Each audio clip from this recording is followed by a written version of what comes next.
Exercise 8.1 का question number 6 है। इसमें दिया है यदि कोण ए और कोण बी न्यून कोण हो जहां cos ए बराबर cos बी तो दिखाइए कि कोण ए बराबर कोण बी। एग्जाम्पल में भी इस तरह का था क्वेश्चन 2 नंबर में। अब इसमें देखना है हम लोग को कि ये कैसे प्रूफ होगा। यहाँ पर कोण ए और कोण बी न्यून कोण दिया हुआ है तो हम लोग यहाँ पे एक समकोण त्रिभुज लेंगे तो समकोण त्रिभुज में ए और बी न्यून कोण होगा। तो ए और बी न्यून कोण है, ये क्वेश्चन में दिया हुआ है। तो ए और बी का स्थान यहाँ पर होगा। ए यहाँ होगा तो बी यहाँ होगा, यदि ए यहाँ होगा तो बी यहाँ होगा। क्योंकि ये न्यून कोण है तो यहाँ नहीं हो सकता है, समकोण है यहाँ। तो यहाँ ए और बी में से ये दोनों में से कोई यहाँ नहीं हो सकता है, इसीलिए हम लोग ए यहाँ रखेंगे और बी को यहाँ रखेंगे और यहाँ पे दे देते हैं सी। तो सी ये हो गया समकोण। अब यहाँ पे लिखेंगे माना कि ए बी सी, माना कि ए सी बी एक समकोण त्रिभुज है, समकोण त्रिभुज है, एक समकोण त्रिभुज है जिसका कोण सी समकोण है, जिसका कोण सी समकोण है। अब इसमें दिया है cos ए बराबर cos बी, तो cos ए बराबर cos बी है तो cos ए निकालेंगे इस त्रिभुज से और cos बी निकालेंगे, क्योंकि दिया हुआ रिलेशन से ही ये प्रूफ होगा। अब समकोण त्रिभुज, अब समकोण त्रिभुज ए सी बी में, अब समकोण त्रिभुज ए सी बी में, ए सी बी में cos ए बराबर, cos ए बराबर cos थीटा बराबर होता है आधार बटा कर्ण। कोण ए के लिए लंब होगा BC और आधार हो जाएगा AC।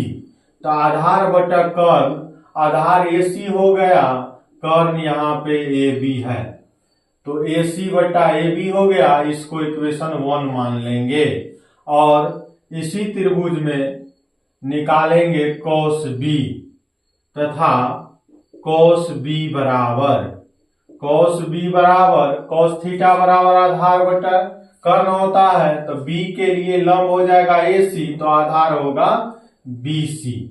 तो BC अब बटा हो जाएगा कर्ण AB। ये हो गया समीकरण 2।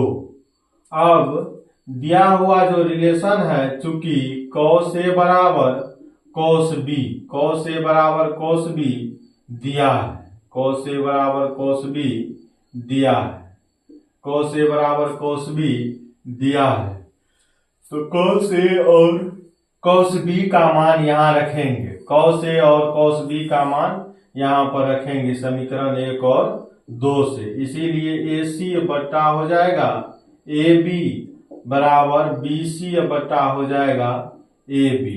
तो नीचे नीचे ये कट जाएगा AB, यहाँ से हो जाएगा AC बराबर BC। अब AC बराबर BC हो गया, AC बराबर BC तो बराबर भुजा के सामने का कोण बराबर होता है। ये क्लास 9 के प्रमेय में हम लोग को पढ़ने के लिए था। तो एक लाइन लिखेंगे इसमें, चूंकि बराबर भुजा के सामने का कोण बराबर होता है, चूंकि बराबर भुजा के सामने वाला कोण, सामने वाला कोण बराबर होता है, बराबर भुजा के सामने वाला कोण बराबर होता है। इसीलिए अब यहाँ पे AC के सामने वाला भुजा है, AC के सामने वाला कोण है B और BC के सामने वाला कोण है A, तो ये दोनों कोण बराबर हो जाएगा आपस में। यही हम लोग को प्रूव करना था। अब इसमें देखना है हम लोग को कि क्वेश्चन था कोण A और कोण B न्यून कोण है।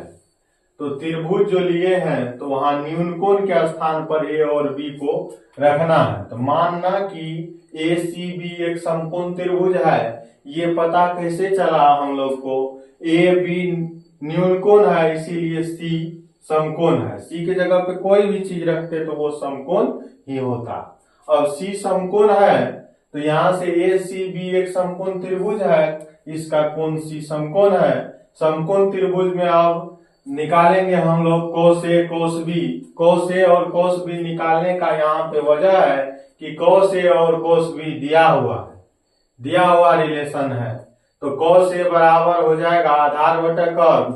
तो ए के लिए लंब है BC, तो आधार हो जाएगा AC। कर्ण तो बदलता नहीं है, कर्ण है AB। अब यहाँ पे cos B बराबर B के लिए लंब हो जाएगा AC और आधार होगा BC। तो cos B बराबर आधार बटा कर्ण हो गया। अब ये दोनों समीकरण से हम लोग ये दिया हुआ रिलेशन जो है इसमें मान रखेंगे, ये नीचे नीचे कट गया, AC बराबर BC हुआ, बराबर भुजा के सामने वाला कोण बराबर होता है त्रिभुज में, तो इसीलिए कोण ए बराबर हो गया कोण बी। यही प्रूव करना था।